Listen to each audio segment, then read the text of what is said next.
Hello et bienvenue dans le Défaussé, votre émission d'habitude hebdomadaire sur les jeux de société. Pour cette fin d'année, on s'est fait plaisir et on a décidé avec le Loufoque, un barrageux à Paris, de s'associer pour vous proposer un calendrier de l'Avent. 24 jours où vous aurez une sélection de 24 jeux au quotidien.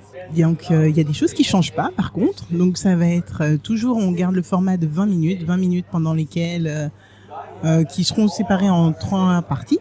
Donc une première partie où on vous explique un peu de contexte, un tout petit peu de gameplay, mais rien de trop méchant. Une partie où on va jouer et une partie de débrief à chaud avec plein de mauvaise foi. Il y a autre chose qui ne change pas. Moi c'est toujours Alex, votre humble serviteur, et je suis accompagné de Zef. Comment ça va, Zef? Ah, enfin. Ah, excuse-moi, c'était trop long comme intro. Il y avait beaucoup de choses à dire. Ah bah oui. Bah ouais, ça va? Pas comme si on l'avait refaite. Bah ouais, j'avoue. Bah écoute, ouais, ça va. Ouais, un peu stressé. Je sens stressé là. 24 émissions qui arrivent tous les jours, ça va être. On est prêts. Mais de toute façon, on est en bonne compagnie. Oui, ouais, clairement. Parce que pour nous accompagner dans ces 24 émissions, alors ça va changer un petit peu. C'est pas nous qui allons les présenter, présenter les jeux, en tout cas.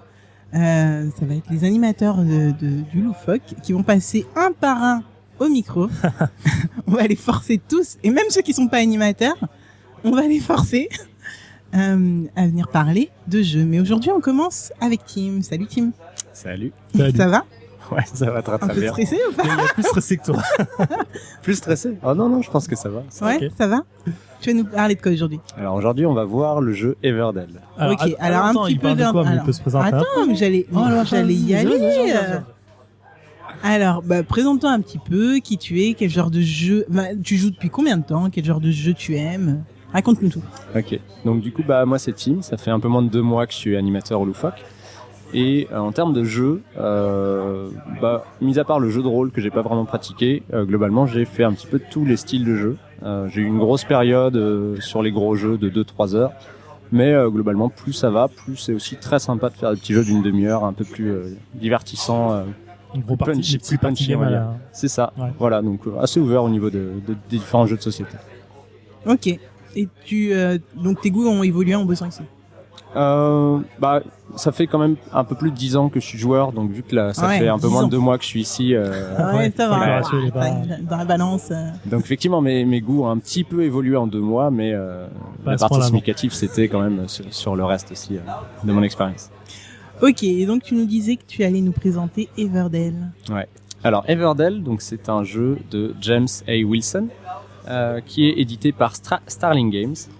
Et donc le jeu se passe tout simplement dans la forêt d'Everdell. Donc Everdell, c'est un petit peu la contrée éternelle. Et dans cette contrée, on a un énorme arbre, qui est donc également l'arbre éternel, sur lequel il va y avoir beaucoup de choses. Il va y avoir plein de petits événements qui vont se dérouler au cours de la partie. Et chacun des joueurs en fait va incarner un petit clan d'animaux qui vivent donc dans cette forêt-là. D'accord.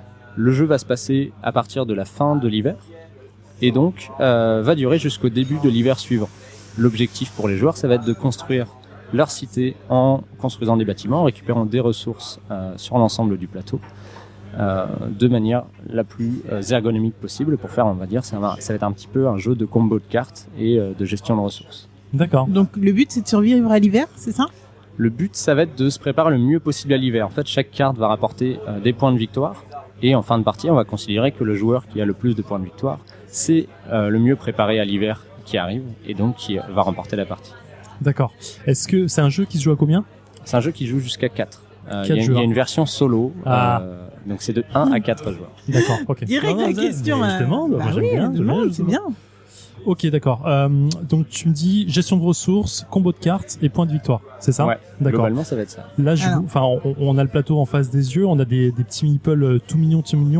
Le jeu on sait, il est définitif, mais aujourd'hui là, on a un jeu qui est un peu en avance, non? Pourquoi? Ouais. Alors, Everdell, c'est un jeu qui est sorti à Essen 2018, donc le festival en Allemagne qui a eu lieu fin octobre. D'accord. Et donc c'est une boîte qu'on a ramenée spécialement pour le Loufoque, pour pouvoir le présenter en avant-première avant sa commercialisation sûrement très très proche en France.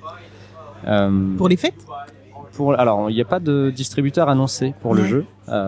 Donc, vu que c'est un jeu qui a très très bien fonctionné, qui a fait un petit peu un buzz à SN aussi, c'est sûr qu'il va être commercialisé en France, qu'il va être distribué, mais on ne sait pas encore par qui. D'accord, il n'a pas encore de localisation française ni de distributeur en France. C'est ça. ni Ou quoi que ce alors, soit. je suis pas au courant.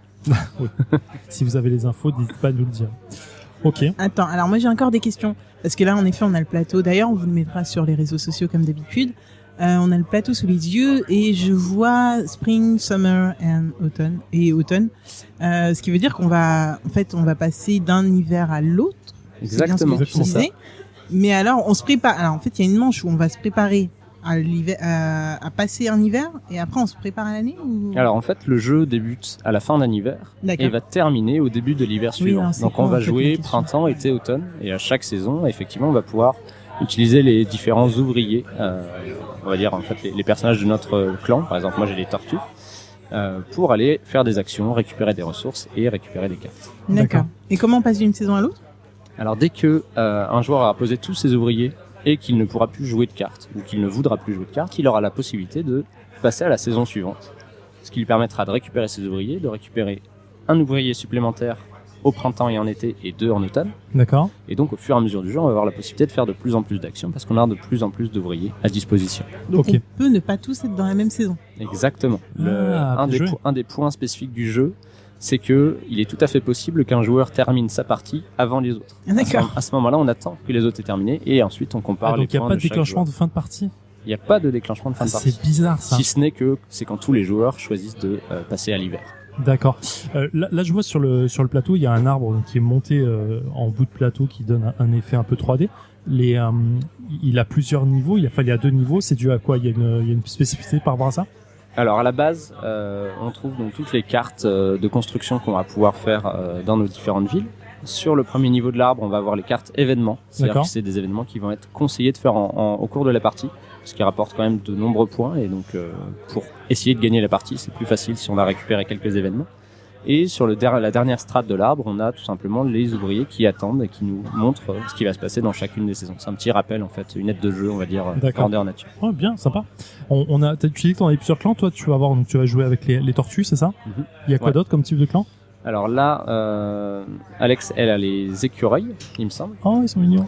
Toi, tu as les Des lapins. souris. Ah, c'est des souris. Ça me Ouais, il me c'est semble que souris, c'est ça, des c'est souris. Et on a remis dans la boîte la 4e couleur, qui est du orange rougeâtre, on va dire, mais que je suis incapable de dire. Ouais, ça va être C'est à quoi ça je, correspond? je vois le blaireau sur le truc. S'il faut, c'est le blaireau. Mais c'est pas grave. C'est juste pour demander. Je trouve ça, mais en tout cas, visuellement, le jeu, C'est vous le verrez juste sur le réseau, il est super beau. Il a abusé de beauté, de mignonitude. Mignonitude. Ouais, carrément. Hein. Ouais, Ah. ouais, non, carrément. À préciser quand même que là, on a la version du coup collector, qui Ouais. sera sûrement la version commercialisée. Mais donc où on a vraiment, pour chaque ressource, c'est pas des cubes en bois comme la plupart des jeux de gestion, c'est vraiment des petits fruits, des petits cailloux, Ouais, ça, c'est des vrai. cristaux de sève, des vraies petites pièces très agréables. Franchement, ça fait son à charme. tenir. Hein. Vraiment, moi j'aime bien. Ouais, j'adore. clairement. Ouais. Bah, bon, après la version Puis, collector, à voir si elle est commercialisée en France, combien elle sera vendue, Ouais, ça, mais c'est ça clair. vaut largement le coup en tout cas. Après, ils savent sur quoi ils se basent, hein, parce que de mémoire, pendant tout Essen, tout l'événement, sur Internet, on ne parlait que de Everdell et on ne montrait que ce grand arbre, etc. Enfin, franchement, moi, je suis super contente qu'on commence ce calendrier Ah, par oui, ce carrément. jeu, Complètement. parce que c'est celui que j'aurais attendu avec le plus d'impatience. Donc, Mais il a l'air. Enfin, moi, on va s'y mettre parce que je suis très chaud d'y jouer déjà d'un. d'accord. Et excuse-moi. non, mais 2 et franchement, Ferme ta gueule, Alexia, tu il a parles l'air trop. assez ouf. C'est un jeu de gestion, jeu de combo de cartes qui peut se jouer en plus tout seul. Vas-y, on y va direct là. On y Ok, go. C'est parti. Allez. Moi, je suis à fond, mais faut lire en fait. Là. Voilà. Ah, Non. les petits jetons, ils sont trop agréables. Et ce n'est que le premier jour sur 24. Ah, mais là, il m'a bloqué Ouais. peu. Je suis. Du coup, je me Surtout que c'était mieux pour Ouais, moi. ça d'aller là. m'énerve ceux qui réfléchissent pas pendant. Le premier jour, t'aurais eu une carte de moins et peut-être que. Ouais, mais c'est pas grave parce que j'aurais eu les ressources que je voulais. Mais c'est pour ça que du coup. Non, mais c'est pour ça que le 4e joueur a plus de cartes parce qu'il peut aller en défausser. Du coup. Quand je paye n'importe quelle carte avec le juge, je vais pouvoir échanger une ressource contre la ressource de mon choix. Oh. Il y a beaucoup trop de trucs à faire justement et pas assez d'ouvriers. Alors la gazette, je vais pouvoir placer un point de victoire à chaque fois que je réussis un événement. Oui, nous on vous écoute pas. t'as pris la queen, toi. Ah, elle a pris la queen. Ah, elle a pris la queen. Elle nous a volé au nez à la barbe. Vous avez. Je vais perdre, mais Quand c'est j'irai pas grave. là-dessus, je pourrais Moi le détruire jet marron. un critère. Si, là, j'ai fait de la merde. Oh là, elle fait rouler ses brindilles vers elle. Attends. Elle triche. J'en discarte 3. En fait, ça purge. J'en discarte 3, je le re-remplis et j'en prends une. Et là, en fait, on a des chances quand même que les trucs nécessaires ne sortent jamais. Bah, écoute, je vais récupérer et passer à la saison suivante. Bah alors, attendez. Ah, je suis content de pas être le seul à me faire avoir. Je suis content. Là, j'en ai compté 4. Je mets enfin la wife à mon husband. Donc ça, je suis plutôt contente. Nous voilà de retour dans le défaussé après une bonne partie de, on va dire, plus de 2 heures. Hein. Une Plus de grosse 2 heures partie, ouais, 2 heures. 2 heures. 2 heures. Ouais. 2 heures bien Mhm. Ok. Contre les 80 minutes annoncées sur la boîte. Mais est-ce qu'on s'est amusé? On s'est, en fait, je regarde, ouais, on a fait 1h55 de partie et Voilà. ça a été 1h55 de pur fun, je veux dire. Alors là, ouais.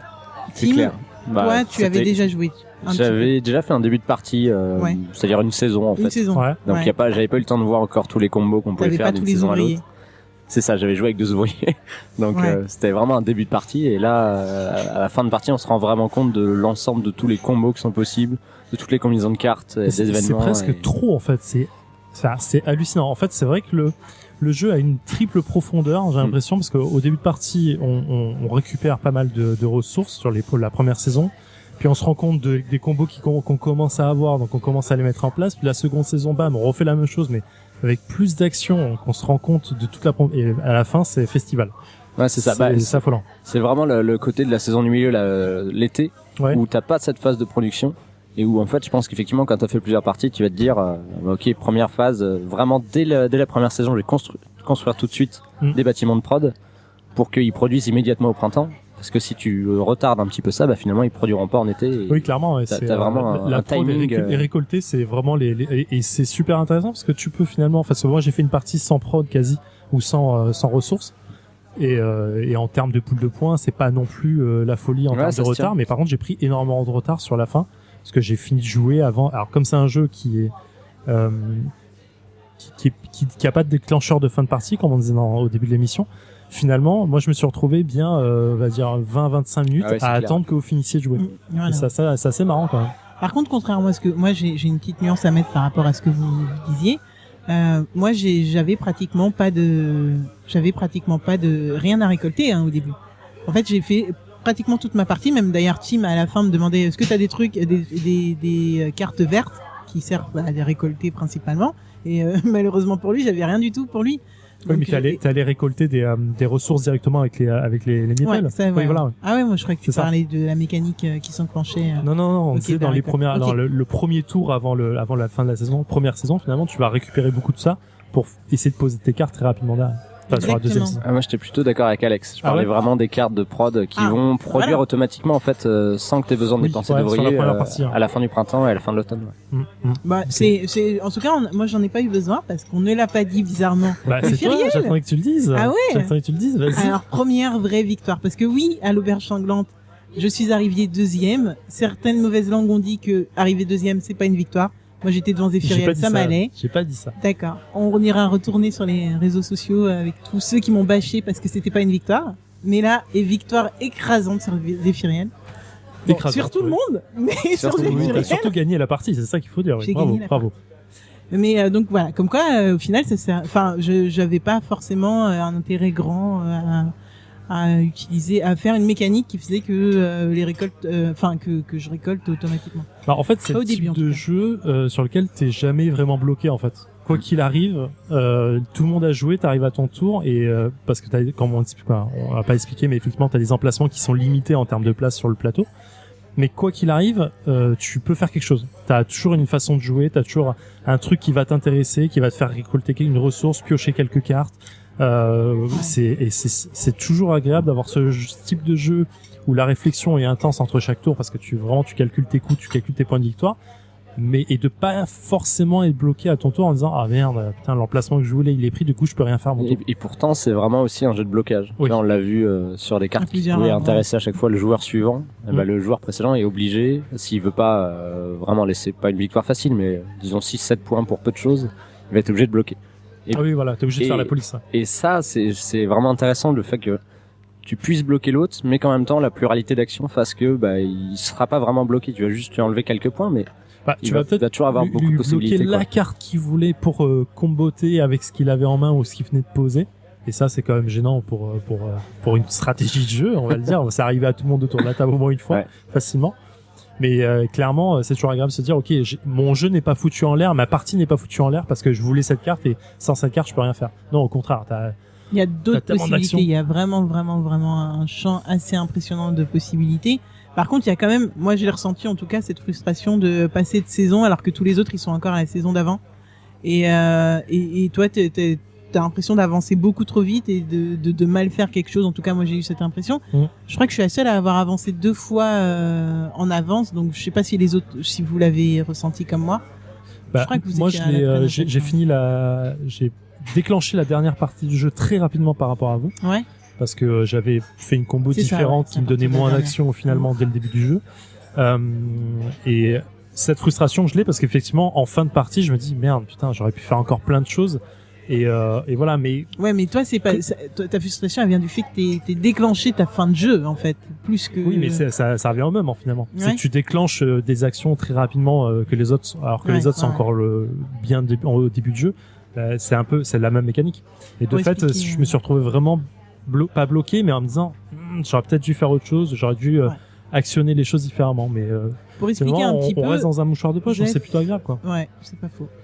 Zéphiriel s'est séparé de 2 de ses ouvriers à un moment pour essayer de faire une action. Tour 2, enfin ouais, dans la deuxième Ouais. partie jeu. Et Tour par contre, c'était genre permanent. Ça veut dire que normalement, on récupère ses ouvriers à chaque fin de saison pour enchaîner avec plus d'ouvriers encore.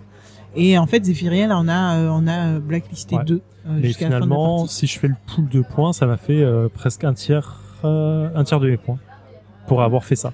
Parce que ça m'a fait récupérer une carte à 5 points, qui m'a fait récupérer une autre carte à 4 points, qui m'a fait qui Ouais, tu l'as elle-même bien comboté comboté quand le même, truc. quoi. Donc c'est un choix, mais effectivement, comme tu disais, Tim, en plein milieu du jeu, c'est un truc peut-être en Ouais, fin de t'as été partie, il faut prévenu le par faire. Tim, en plus. Mais en fait, c'est circonstanciel parce que c'est une carte qui te permet d'aller chercher des cartes soit dans la défausse, soit dans le deck, mais c'est les premières cartes quoi qu'il arrive. Donc je savais que la carte m'intéressait là maintenant et peut-être pas en fin de jeu. Donc c'était un choix, quoi.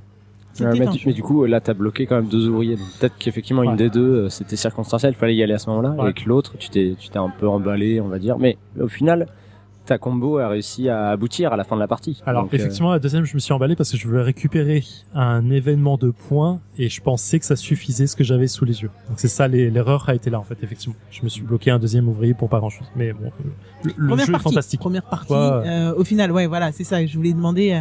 Mais alors, du coup, l'impression finale, parce que là, on a beaucoup parlé de notre partie à nous, dans le cas spécifique, mais le jeu dans son ensemble, qu'est-ce qu'on en pense?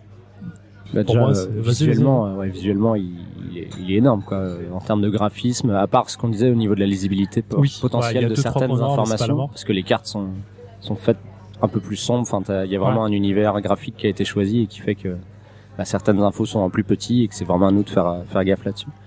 Donc voilà, niveau graphisme énorme. C'est Alors, vrai ce que tu viens de dire. Je rebondis Les juste sur ça. Ouais. Enfin, il y a des signaux qui sont censés être utilisés et j'avoue que j'ai pas fait gaffe du tout. En fait, voilà, sur chaque carte, mais toutes les cartes, événements, cartes action, tout, il y a énormément d'informations. Il y a les informations de production, les informations pour payer la carte. Il y a des informations qui disent attention, quand vous jouez ça, ça va faire aussi ça. Il y a les informations d'action pure et dure. Et en fait, il y a tellement de choses qu'ils ont choisi des polices ou des typologies d'écriture différentes à chaque fois pour essayer de faire attention, de dire ça c'est pas l'action en elle-même, machin et tout. Et du coup, ça rend parfois les trucs un peu pas trop lisibles. Et on se rend pas tout de suite compte que l'info importante, elle est peut-être écrite en plus petit que l'info pas moins importante et tout ça. Donc ça. D'autant qu'il y a aussi des actions qu'on peut aller faire chez les camarades et si on voit pas vraiment ce qu'il y a sur la carte des effectivement. camarades, voilà. Mais en vrai, enfin, je veux dire ça, l'expérience elle est quand même super positive Ah à la oui, fin. c'est vraiment bien une sûr, c'est un point noir, c'est un petit point noir. Effectivement, comme tu disais, Tim, en termes de graphisme, il est affolant. Il est fou. Ça donne une ambiance complète, mais en tout le jeu, on a vraiment l'impression d'être en train de récolter des trucs pendant la saison pour se protéger de l'hiver, de faire des constructions, d'avoir un roi, une reine, tout ce que tu veux. Ça, c'est vraiment affolant.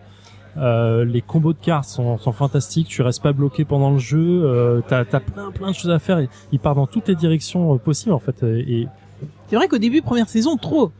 C'est vrai que quand tu disais Oui. trop, oui. première saison, on sait pas vers quoi on va se tourner, ce qu'on va spécifier dans des trucs. de ce que on sait vraiment pas. Et pareil, on dit que le jeu est beau. Je reviens juste sur ce que tu viens de dire. On dit que le jeu est beau. J'ai hâte de voir l'édition normale entre guillemets, ce que ça va donner, parce que là on a une édition qui est quand même collector.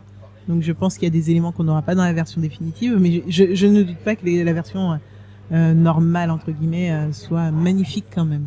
Après, la version collector, je pense que c'est surtout en termes de qualité du matériel et de coût de production du jeu. C'est-à-dire que finalement, les visuels et les illustrations, normalement, ne changent pas d'une version collector à une version classique. Éventuellement, le visuel de la boîte. Ouais, la boîte. Mais les cartes ne sont pas censées changer. D'accord. Oui, je pense qu'effectivement, comme je disais, ça va être les tokens qui vont être, enfin, les points de ressources qui sont des morceaux de bois, des trucs comme ça qui vont juste être des tokens finalement. Ouais, des cubes en bois, voilà. cubes en bois classiques. Enfin, après, voilà, ça dépend aussi du distributeur et du choix, mais. Ok, on a fait à peu près le tour. Ouais, on je peut pense faire aussi. un petit récap, du jeu, enfin le nom, tout ça. Tu peux nous faire un petit récap? Ouais, je voulais juste revenir là en une petite minute, parce qu'on a parlé des illustrations graphiques, mais pas vraiment finalement de la mécanique de ce que ça impliquait. On est quand même sur un espèce de mélange de placement d'ouvriers, de combo de cartes, de gestion de ressources qui est plutôt bien fait, où c'est ce que tu disais tout à l'heure, où on n'est pas bloqué. Mais voilà, c'était vraiment juste pour évoquer un petit peu ces mécaniques-là. Alors, en fait, tu fais très bien de le dire, parce que finalement, on a ces trois méta dans le terme de jeu, mais aucune n'est assez importante pour te dire, ok, si j'aime pas les jeux de ressources, bah c'est pas grave, je peux y aller quand même parce que c'est pas le cœur du jeu. Si j'aime pas les jeux de combo de cartes, bah tu peux y aller aussi parce que il y a autre chose à faire. Il y a plein de trucs qui, en fait, c'est une très bonne combinaison. C'est un croisement de jeux, j'ai l'impression, de plein de jeux. On a vu, c'est une forme de croisement de Seven Wonders, une forme de croisement de jeux un peu à l'allemande avec plein de ressources et des ouvriers. C'est super agréable. Là, comme la plupart des jeux qui ont été faits récemment, c'est effectivement, on reprend des petites mécaniques, des petites choses qui avaient très bien marché sur d'autres jeux. Et l'objectif, c'est de réussir à faire un espèce de mélange, en fait, réussi de tout ça. Parce qu'il y a nombre de jeux aussi qui essaient de faire des mélanges et où ça marche beaucoup moins bien, mais là, c'est vraiment fluide tout au long de la partie. En termes de rejouabilité, c'est top, parce qu'il y a plein de cartes qui vont changer, et qui fait que chaque partie va vraiment être différente. L'ensemble du deck passe à peu près aussi en totalité. Donc tous les combos sont viables, et voilà, c'est vraiment de l'adaptation du joueur, quoi. Clairement. Ok, bon bah je crois qu'on a vraiment fait le tour. Je crois qu'on est vraiment dithyrambique à propos de ce premier jeu qui va clôturer donc la première émission du calendrier de l'avant des jeux, tout simplement, avec ce fameux partenariat entre le Défaussé et le Loufoque. Merci beaucoup Tim de nous avoir présenté le jeu. C'était vraiment un plaisir de jouer avec vous. Franchement, je pense qu'on pouvait pas mieux commencer ce calendrier. Ah, là, ça met la barre très haute. Ça met pour la le barre reste du calendrier, ça met la barre très haute. Tim, est-ce que tu as la pression pour les autres jeux que vous allez nous présenter? Non, je sais que tous les jeux qu'on va présenter sont excellents. On les a déjà sélectionnés en amont, donc y a aucun souci. Les gars, t'as intérêt à tenir ça. Bon bah c'est cool. Bah, du coup, je vais vous dire au revoir et puis on se retrouve dès demain pour une autre émission. Absolument, dès demain. Allez, bonne soirée à tous. Bonne soirée. Salut. Ciao.